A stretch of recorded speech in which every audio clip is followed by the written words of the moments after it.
Hello everyone, my name is Adam, and welcome into this week's trip down the Homeward Path. Before we get into things, I've got a few questions. Are you a fan of Magic the Gathering? Presumably so, since you're here listening to a podcast about it, but, what do I know? But is there something else in your life that takes precedence? Keeps you away from your magical aspirations? A job, a career, partner, spouse, children, any and all of the above. Listen, I'm right there with you. I have a wonderful wife, 3 children, full-time job, and a lot of extracurricular commitments that make it really difficult to devote the amount of time, finance, and energy that high-level competitive Magic normally takes. But in spite of that, are you, like me, relentlessly seeking improvement every time you get a chance to play? If that sounds like something you're interested in, then I suggest you hop in and buckle up. Now let's go for a ride. But it's a good time to remind you that we are brought to you by the following sponsors. PureMTGO.com is one of the largest depositories of Magic content on the web. They've got a little bit of something for absolutely everyone. And I do mean everyone. So head over there, check out their collection of stuff. While you're at it, I understand that the arena grind can feel like a bit of a slog, especially if, like me, you're traditionally at least a free-to-play player. But thanks to our sponsor at Grey Viking Games, you don't have to wander the wilderness in search of your glory on your own. You can head over there and find access to pre-release codes, single pack codes, cosmetics, promo packs, card sleeves, any and all of the above. So go and find your glory at greyvikinggames.com. And if you want to support this show in a much more direct fashion, don't forget to head over to patreon.com/HomewardPathMTG. This show is always going to be free, but if you like what we're doing enough to help us keep doing it, go over, become a patron, and take advantage of your rewards. And if you've got questions, comments, or concerns about the show, or you just want to talk, you can find me on Twitter. I'm at HomewardPathMTG. You can find me on Facebook. My name is Adam Spain, like the country. Yes, I got picked on about that for most of my life. And you can join the conversation in the Facebook group, the Homeward Pathfinders. So, head over, check all that stuff out while you continue to listen on the Homeward Path. Well, I hope everyone's had a good week. This one's been a little better than the last few. So we're going to dive in. First segment, Budget Spotlight. And this week we're looking at the Jeskai. So with that in mind, our first card on the list, given that Jeskai is the blue cord clan of Tarkir, we're going to look at a nice, super effective, but not very expensive blue card. And in this case, the card is going to be Sleight of Hand. Sleight of Hand is a single blue mana. Look at the top 2 cards of your library. Choose one of them to put in your hand, put the other on the bottom of your library. That card costs 1 mana and $1 for a sorcery. So, first and foremost, it is the best cantrip for its dollar value in Modern. And I don't think it's particularly close.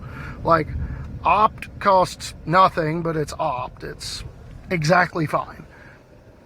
And then you've got cards like Serum Visions that somehow is still $5, even though it's aggressively mediocre. I guess largely because it's just the only thing you have in a lot of decks that want to do this. Draw a card, then scry 2 is very on brand for a lot of things. For a lot of decks, control decks in particular, it helps them fix future draws, but in the case of a card like Sleight of Hand, You both get the card you want and get rid of the card you don't. Now, yes, this can sometimes lend itself to some difficult decisions when you've got two cards that are both very good and both things you want, but you've presumably been playing Magic long enough to know that these things happen sometimes. But I would say it is the best cantrip for its dollar value in Modern. At $1 for that much value, look at two, pick one. It's like 2/3 of a preordain. Because while you don't get to scry first, I get it, it's frustrating, but you do get to look at two cards before you make a decision on which one you want. And I think that's pretty valuable. So for the low price of $1, it's pretty good. It's also an appropriate power level to start looking at potential standard reprints down the line. It's not so good that it's too good for standard, but it's also not so bad that it's like a shoe-in. It's one of those cards that if cantrips are kind of an overarching theme, similar to what it was in Guilds of Ravnica and Ravnica Allegiance, if cantrips are an overarching theme, it's a little bit of a different animal there. We had cards like Discovery Dispersal, we had cards like Radical Idea, and then we had Opt, all in standard together, helping facilitate a lot of different decks. And in a format like that, I could see them putting Sleight of Hand back into a standard set and not really batting an eye about it. Because it's the kind of card that's very good, but it's not too good. It's not Preordain's level where it's going to be everywhere. It's not Ponder's level where it's going to be everywhere. The decks that want it will play it, but I don't think it's the kind of cantrip that just sees play in every deck that can play it, or just because it makes you make a more impactful decision. One of the cards, it's not Preordain or Ponder, where you can leave the land on top of your deck after you draw the action, or leave the action on top of your deck after you draw the land. If you play Sleight of Hand, you're making a decision between the two. Do I need lands or do I need action? And whichever one I don't need out of these two cards is going away. That's a really appropriate power level for standard. Next on the list is our red card in question. It is Arclight Phoenix, and I'd be lying if I said this wasn't in large part due to the fact that I love this card. But Arclight Phoenix is 3 in a red for 3/2 flying haste, and at the beginning of combat on your turn, if you've cast 3 or more instants or sorceries this turn, you can return Arclight Phoenix from your graveyard to the battlefield. Now, I remember when this thing came out at $25 a copy. I remember when it dipped to about 15 and I ended up snapping them up. And then it bumped back up because the Phoenix deck in Standard got access to Finale of Promise. And people figured out that Faithless Looting plus Arclight Phoenix was busted in half in Modern, and it bumped back up over 20. This thing is $3.50 now. I'm not even going to make the joke because I love this card too much. $3.50 gets you Arclight Phoenix. Come on. Really? That's it?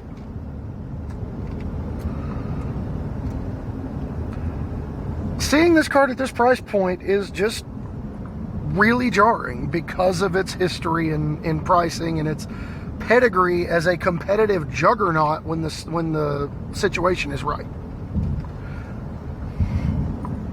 It's just very, very good. To the point that I would argue this is the single best payoff for a Xerox deck I've ever seen. And for those of you who don't know what a Xerox deck is, it's a deck loaded with cantrips that plays a low land count and uses cantrips to fix mana. And one of the downsides to playing a deck like that is you end up with a lot of what we call air in your deck, where your card draw draws more card draw, and you just spend your mana, spin your wheels, and don't really do anything. Well, Arclight Phoenix is a nice little payoff for that because you actually can just dump it to the graveyard with something like Faithless Looting, Careful Study, Charter Course, Lightning Axe, Cathartic Reunion, Is It Charm, so on and so forth. Get it in the graveyard, and then when you go through a turn with a little bit of air, you get rewarded by bringing all your birds back. And if your opponent exiles them, they exile them, but they have to exile them or they're going to die. And that's just the most, it's like a passive payoff for the Xerox deck, which is really cool. Compared to something like Delver of Secrets that you sometimes have to do the work to set it up on your turn.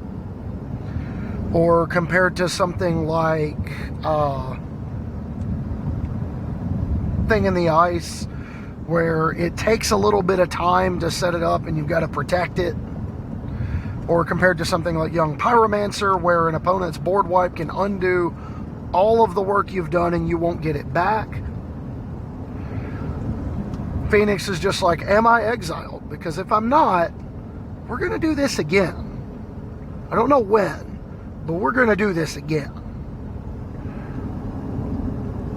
So you can do a whole lot worse than the best cantrip payoff, the best Xerox payoff I've ever played for $3.50. Our white card on the list, because we're talking about Jeskai, is Favored Hoplite. Now this one's going to be a little bit of a surprise for people. One, that I'm even talking about this card because it hasn't made any sort of real competitive waves in a very long time. And two, because it's a small white creature and I've kind of expressed my disdain for small white creature decks on this show several times. But, hear me out. Favored Hoplite is a single white mana for a 1/2, I can't remember the creature type, I think human soldier, doesn't really matter. And it has heroic. Whenever you target this creature with a spell or ability, or whenever you target this creature with a spell, put a +1/+1 counter on it and prevent all damage that would be dealt to it for the rest of this turn. So, despite being a cornerstone of the Auras deck and the Feather deck in Pioneer, because of how valuable it is with cheap spells that target your stuff to put 1/1 counters on your 1-drop, this thing is a quarter. This thing is 25 cents. It's only been printed once. It's an uncommon. And it sees play in two decks that have kind of a niche following, but those tend to be the kinds of decks that randomly spike a card like Slippery Boggle up over $5. And Favored Hoplite is still a quarter. I don't get it. I'm starting to lose faith in my ability to project card prices because of stuff like this. This thing is so good.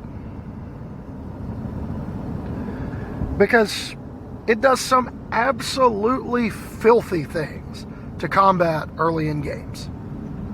Your opponent better be playing Bone Crusher Giant, because if they're not, this thing is going to throw their math all over the place. I don't care if they got Soulscar Mage. Because Soulscar Mage's replacement effect is only going to work if it prevents the damage. But if I prevent the damage, it doesn't work.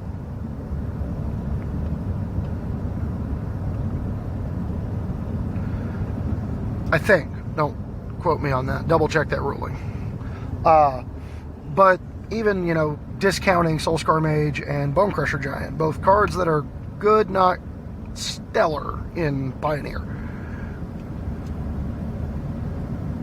it just does filthy things to most of the 1-drops in the format.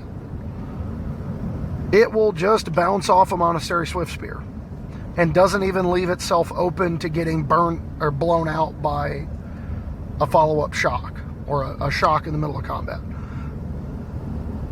Wild Slash is probably rough, but protection helps a lot there.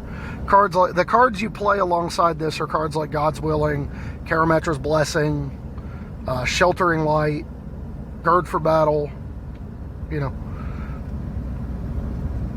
an aura that has flash that gives +1/+1, or an aura that has flash that gives protection. It just outmaneuvers an overwhelming amount of the early game combat stuff that people do, especially in Pioneer. So it's a quarter. What's there to lose? A whole $1 getting 4? We'll take our chances on that one. And last but not least, our all 3 colors, our commander focus card is Narset Enlightened Master. Now Narset is Jeskai plus 3 mana, so blue, white, red plus 3 mana. And Narset is a 3/2 legendary creature human monk. And when she attacks, you can exile the top 3 cards of your library. Maybe 4. I think it's 3. 3 or 4 top 3 or 4 cards of your library. Until end of turn, you may cast any number of them without paying their mana costs. Also, she has first strike and hexproof, so they're without a board wipe, they're not killing her before she attacks. And without some creatures that are standing up to her in combat, and depending on what you hit off of Narset's trigger, they're not killing her in combat either. First strike's real good. First strike plus hexproof is better. First strike plus hexproof plus free spells is kind of nutty. And that's the beautiful thing about it.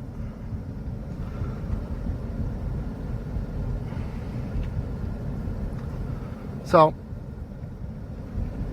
when it comes to Narset, free spells are good, I hear. That's the first thing that comes to mind. You look at that card and you're like, oh my goodness. Why did they print that? Why did they tell me I can have upwards of 3 to 4 free spells per turn? As long as I keep this thing alive. Why? Why is this considered okay, Wizards? It's the kind of card that can be as janky or as broken as your imagination. So, you know, if you want to play a Narset Chaos deck with cards like Chaos Warp, Warp World, In the Toils of War, what is that card called? There's War's Toll. I don't know. There's a lot of stuff you can do with Narset that's just kind of wild and out there. Now, bear in mind, Narset, the free spells you get have to be non-creature. Forgot to preface that. You can cast the non-creature, non-land cards from among them without paying their mana cost. Like, that's already pretty strong. Just the ability to cast your big, dumb, expensive chaos payoffs. But then you have like your regular sort of control-y card advantage payoffs. You can cast Inspired Ultimatum off of this and just draw 5, deal 5, gain 5. You can cast board wipe off of this and reset the board. You can cast more card draw. You can cast a expensive removal spell that deals with multiple targets and generates some sort of other card advantage. And then you can just like take extra turns. You can just flip over Time Warp. You can flip over Time Stretch and just take 2 extra turns and do it all again. You can cast Turnabout and untap all your lands and then be able to cast like absolute nonsense from your hand. You can cast Relentless Assault and get an extra combat phase and do it again. You can cast Insurrection and take all of everybody's creatures before you cast Relentless Assault and get another combat phase. It's busted if you want it to be. It's also wildly entertaining if you want it to be. The thing about Narset Enlightened Master is her power level is based on your imagination and your willingness to make people hate you. And there's not really much more you can ask for from a commander deck building standpoint. The level of customization and different styles of play that comes with Narset. There's really not a lot more you can ask for $1 as a commander. Just go get them. Moving on, our next segment is Brew of the Week. And this week's brew is less of a brew and more of an update on a standard deck that has kind of undergone a metamorphosis of late. For those of you who don't know, I've been a big proponent of the cycling deck in standard because it's a good budget option and it does a good job of like checking all the right boxes for a budget aggro deck. It does the fair things well and it has a little bit of unfair. It's linear, it's easy to play. And then the last several months have happened and made it a little bit harder to get by on playing cycling. But coupled with better mana thanks to the release of the rest of the pathway lands, and just a general overall kind of format that has slowed down considerably, Jeskai cycling in Standard has become this sort of neat little case study in how you can mix and match concepts from different styles of play into what should be a linear aggro deck. Case in point, the original foundation for the cycling deck is Flourishing Fox, Drawneth Stinger, Valiant Rescuer, and a bunch of cards with cycling for 1 mana are really good at getting your opponent dead, especially in conjunction with the Oops, I Win button that is Zenith Flare. All of these things are still true. All of them. But they were having trouble in games that went long, when an opponent could remove their threats, when an opponent could stretch the game out and make them block, just make them do all the things they weren't built to do. So what did they do? They adapted. And now the cycling deck in Standard feels much more almost like a mid-rangey aggro deck. Sort of a big aggro deck, thanks to the addition of cards that have been in Standard the whole time the cycling deck has, but they just didn't play because the mana was awful. And those cards are things like Improbable Alliance, Ironcrag Pyromancer, and sometimes even Riel the Everwise.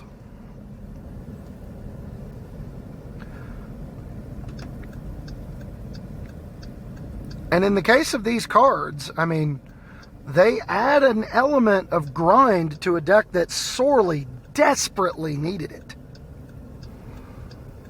And I'm here for that.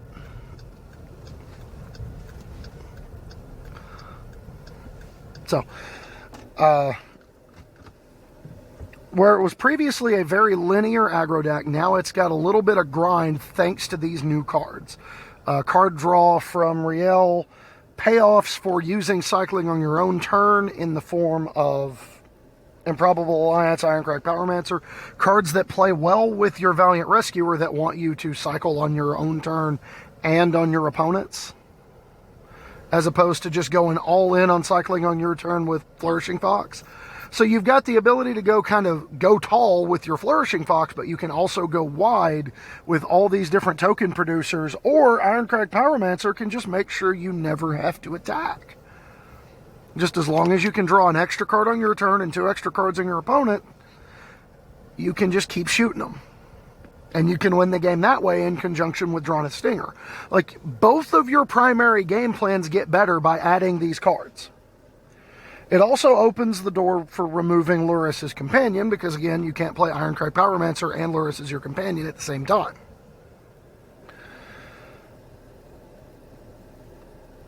But it opens up additional options. You can play more creatures in order to justify using more cards that cycle for 1. Again, it allows you to put Riel into the deck, which allows you to draw extra cards. Cycling on your opponent's turn once draws 2 for your draw 2 stuff. More instants and sorceries make Riel better. Now, from a customization standpoint, if Luris is still your jam, you can move Ironcrag Pyromancer to the sideboard, and then everything else in the main deck is still 2 or less.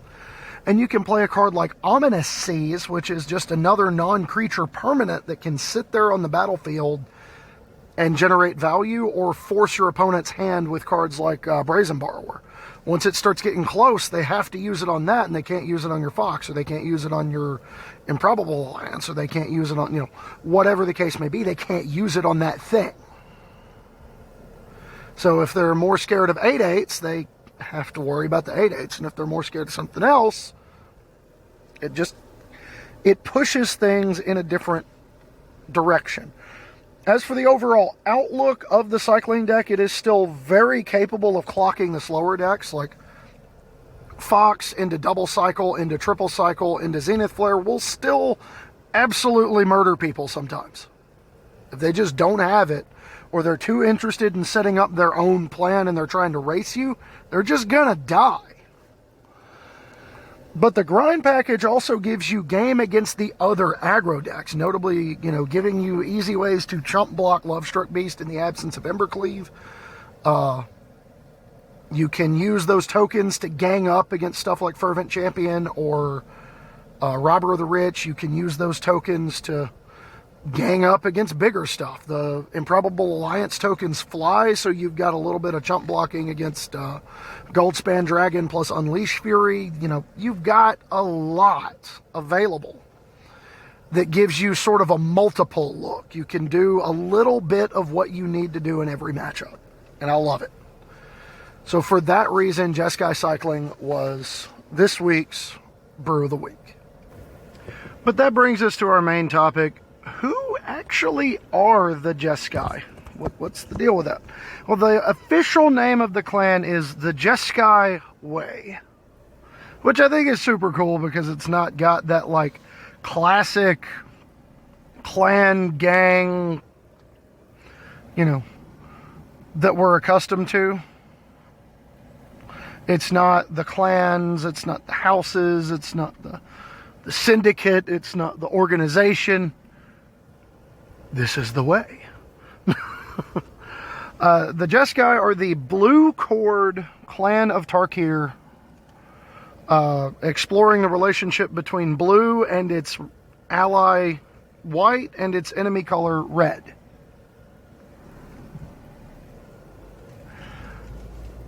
So, in the case of Jeskai, they are the admirers of the ancient dragon's aspect of cunning, where Abzan was about the admiration of the dragon's aspect of endurance, of, the ability to survive against all odds.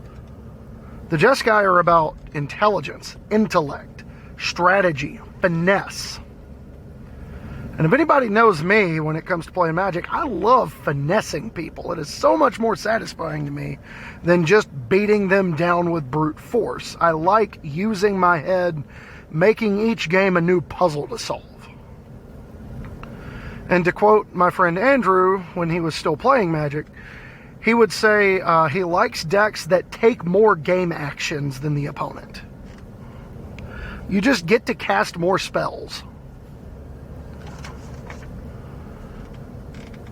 But when it comes to the lore of the Jeskai, their primary disciplines are martial arts and mysticism, if you will. They live in isolated mountain monasteries, each with their own signature philosophy and style that they practice, preferring strategy over power. And did I write that anywhere? I don't think I did. But they're a focus on strategy over power. They're a focus on strategy over strength, plans over power.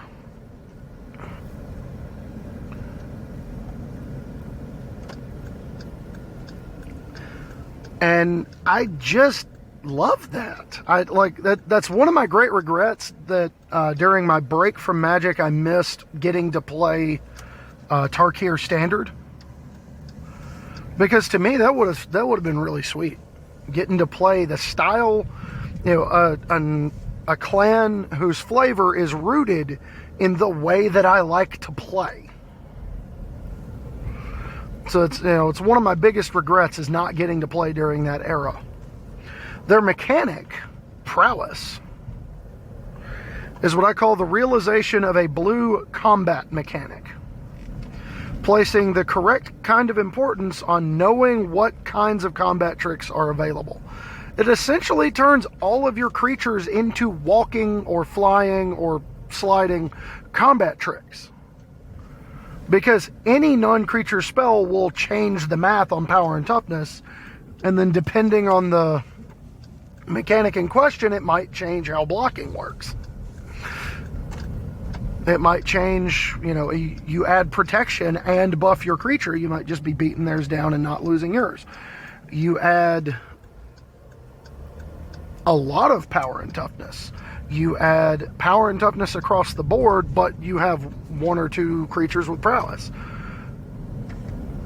It's a combat mechanic for the thinking person. It's the combat mechanic for people who really like to make their opponent do math. I love that. As a prowess is also just the only keyword from the Shard and Wedge cycle from Shards of Alara and Khans of Tarkir. It is the only keyword to become evergreen.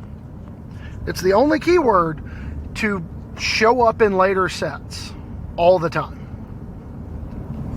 To the point that I thought it was exclusive to Tarkir, but when I started playing again, it was in Battle for Zendikar, and it was in Corset, and it was in Shadows over Innistrad, and it was in Amonkhet, and it was in, not a lot of it, mind you, but enough that I noticed. Cards like Stormchaser Mage, cards like Soulscar Mage, cards like Jeskai Elder that was in a core set, cards like the Prowess Jackal in Amonkhet Limited. It's just kind of all over the place. Just a small handful of cards with prowess have made their presence known in several sets over the years since Tarkir released. And I think that's super sweet. Actually having a mechanic that perfectly personifies the style of combat mechanic they wanted to do with blue just kind of accidentally be the thing that they designed for the blue wedge is really cool for me.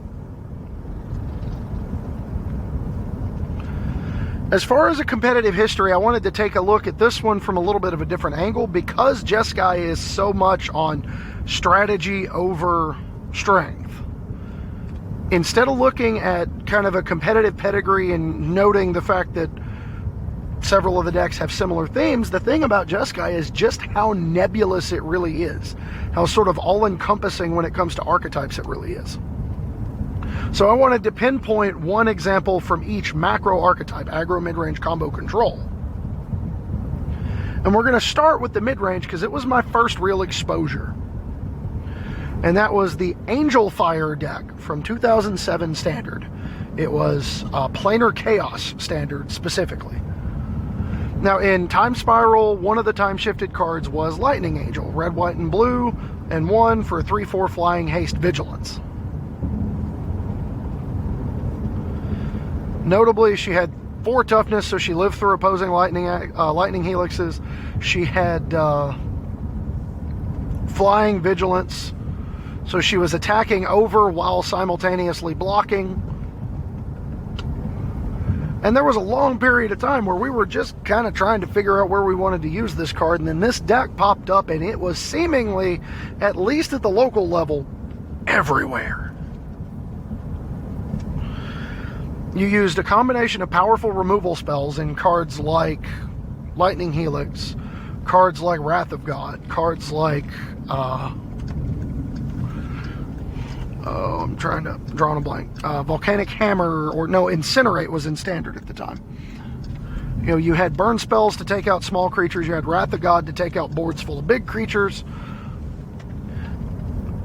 You had some tempo elements in the form of Mana Leak and Remand available. Most of the Angel Fire decks just played Remand.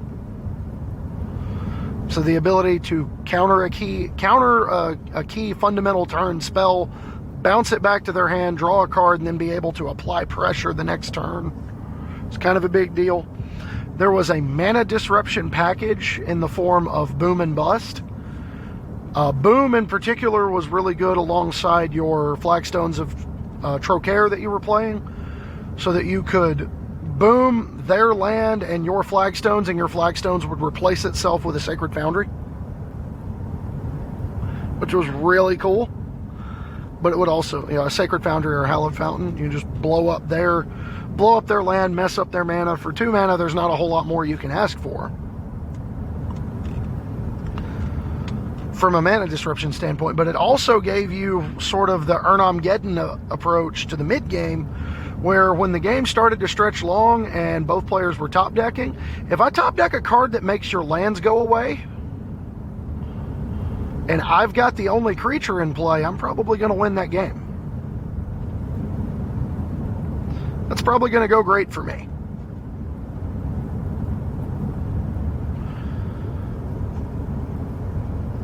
And then for your actual creatures, you were playing cards like, obviously you were playing the aforementioned Lightning Angel. You were also playing Firemane Angel, which was a great creature to discard early in the game off of your compulsive researches and your careful considerations, because you could dump them into the graveyard and they would be able to come back later if you're hitting land drops, and the game's about that. But they're also just going to sit there and passively gain you life every turn if they're not, which is also a way to help you race against aggro decks. It's just great all the way around. In addition, you also had access to value creatures in the form of cards like Cordussar that would let you look at cards on the top of your library, pick one, put it into your hand. Azorius Herald was a 2/1 that would gain you 4 life. Some of the builds ended up including cards like Momentary Blink alongside additional creatures like Avalanche Riders as sort of a sub-package of what we called at the time the Blink 187 package. Which, you know, Momentary Blink plus Avalanche Riders is a real good way to make your opponent hate their life. But that was the mid-range approach. What about a control deck? Well, for that we go to Modern. And it's just kind of been around forever. I don't think it's ever going anywhere, but it waxes and wanes in playability based on what everybody else is playing. Blue-white control has been a staple in Modern forever, but when you splash red into the deck, you're doing so for 2 reasons. One, you want to be better against small creatures because you can kill them more reliably with access to cards like Lightning Bolt and Lightning Helix. 2, you want to be able to turn the corner very quickly once you start to get ahead by virtue of being able to bolt their face, Snapcaster Mage the bolt at the end of the turn, and then untap and attack them. That represents 8 points of damage out of seemingly nowhere. And when you're playing bolts, snaps, and helixes, you've got a little bit of juice to be able to just win the game out of nowhere with, you know, bolt, snap, bolt, untap, animate Celestial Colonnade, close the door. Because the 2 bolts deal 6, the Colonnade deals 4. You just get stuff done, you know? And then you also have access to Mana Leak, Cryptic Command, and Remand for the purposes of just kind of making sure nothing gets out of hand. Now, obviously, this deck was much better prior to the Mystic Sanctuary ban. But even in the absence of that card, you've got a lot of options. Like a lot of options. Your entire focus in playing this deck, for the most part, is to sort of, to make the analogy, it's like playing a zone defense in football. You are very rarely going to just absolutely hammer your opponent. You are very rarely just going to be like undoing everything they try to do. But what you are doing is keeping everything in front of you, focusing on what's important, figure out what they're trying to do, and then you put the squeeze on that.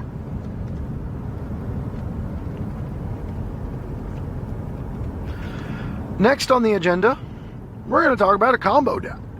And for that, we go to a combination of 2014-2015 Standard and Pioneer, at least in its early days. I don't know if this deck is still remotely viable. Andrew was led to believe it was not because of the banning of Veil of Summer, but it's something I would like to visit at some point regardless. And that deck is Ascendancy Combo. Ascendancy Combo is very, very simple, elegant, and beautiful almost in the interpretation of the combo archetype.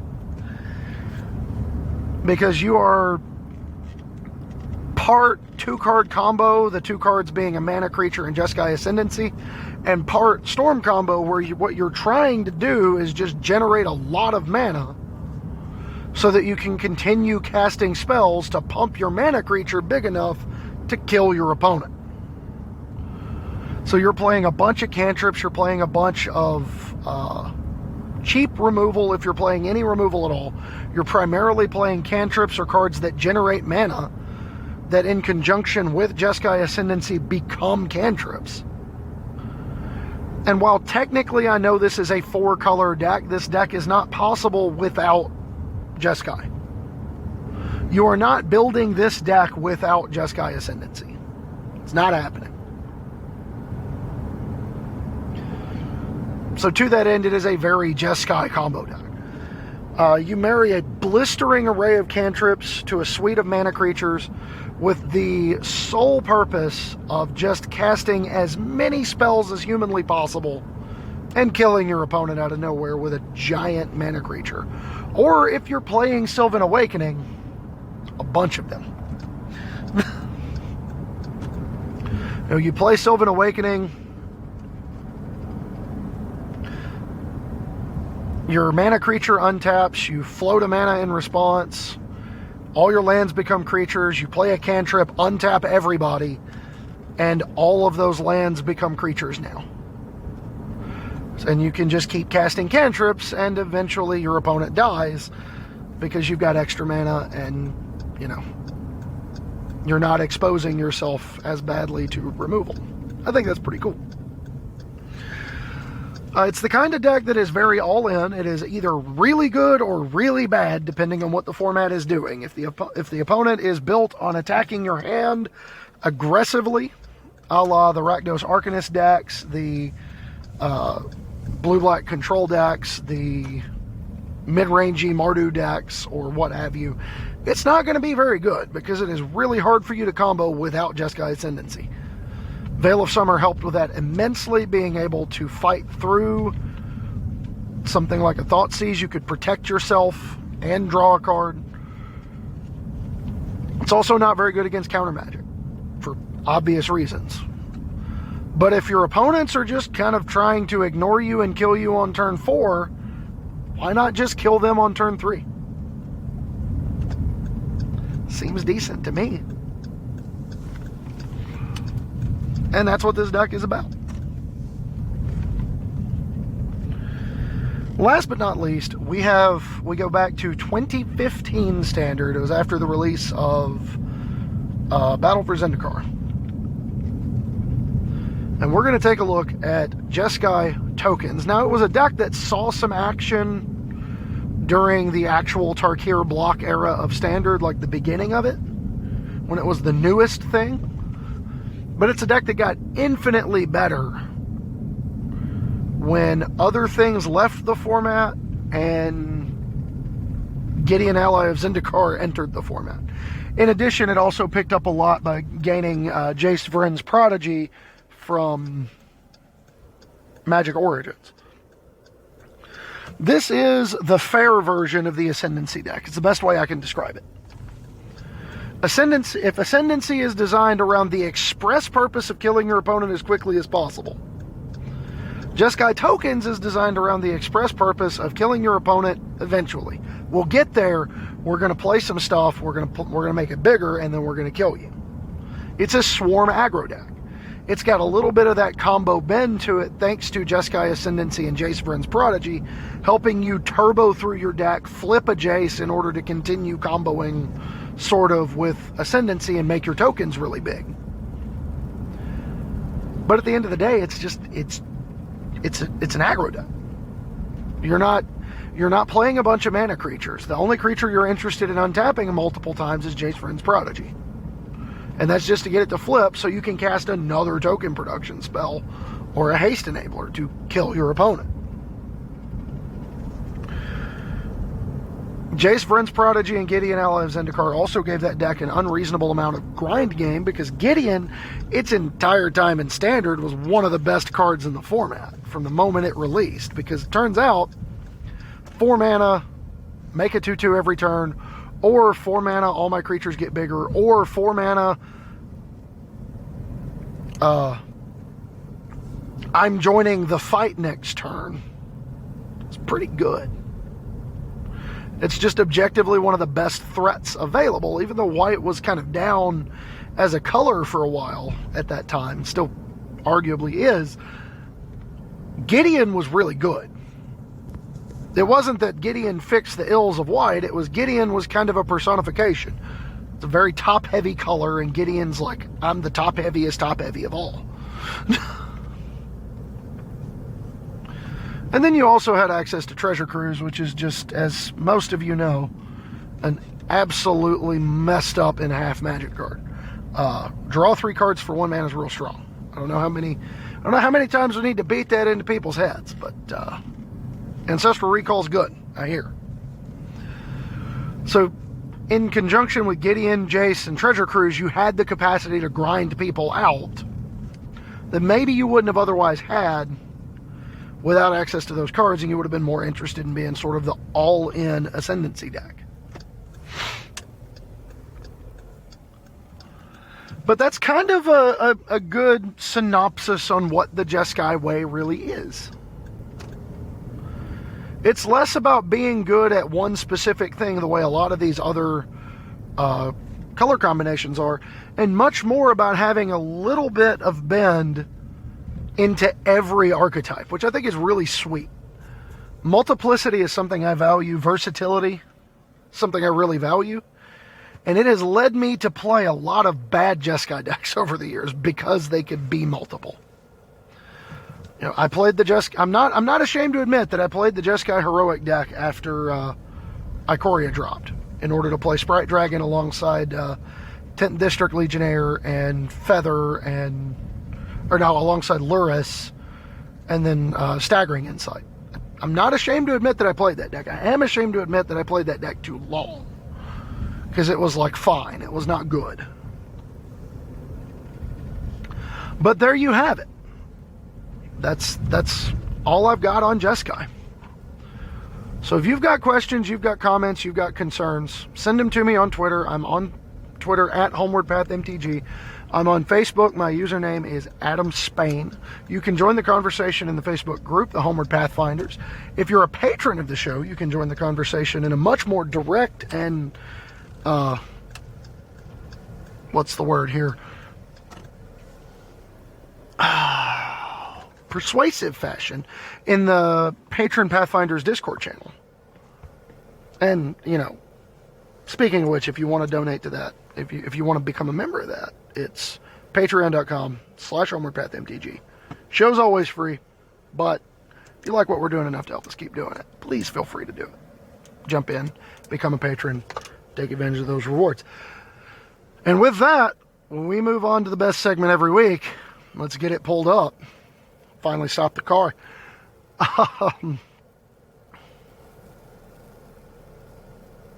Where'd it go? Search.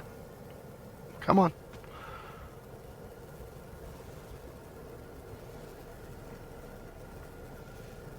Dad jokes. There it is. Latest. I think we only have 1, maybe 2. Did I already do that one?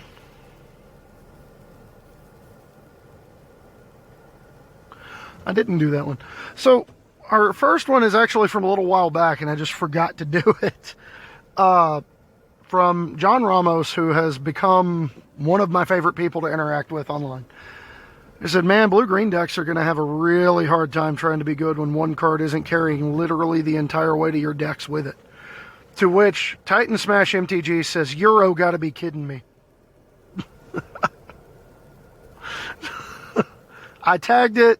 Titan Smash said, you're welcome.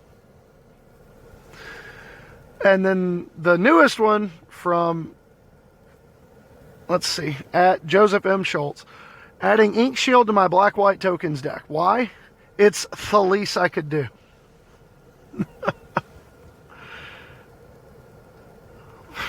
That's clever, and I love it.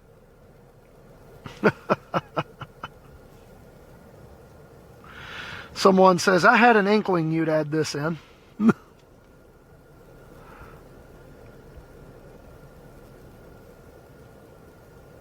Great to keep your spirits up in game. Let's see. Yeah, that's what we got. But that's all, that's it for this week, everybody. I hope you enjoyed it. Remember, if you've got as mentioned before, if you've got questions, you've got comments, you've got concerns, you can send them through Twitter, Facebook group. If you're a patron, send them on the Discord channel. And just remember, everybody's going through stuff right now. I've been going through stuff lately. Between my COVID vaccination, my wife's COVID vaccination, my wife's desire to embrace what she feels is her new identity. Not to say that she's transitioning, but she is abandoning sort of the trauma that has haunted her most of her life, and I'm absolutely proud of her for that. And she's in the process of changing her name. So, if you hear me talking about Amaris, I am not cheating on my wife. That is my wife now. But, that's all I've got for this week, everybody. So, we'll be back either next week or the week after, depending on how things go, with, what is next? Mardu.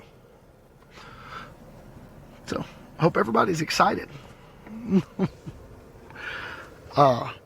But that's all I've got. So, be safe, everybody. Be kind to one another.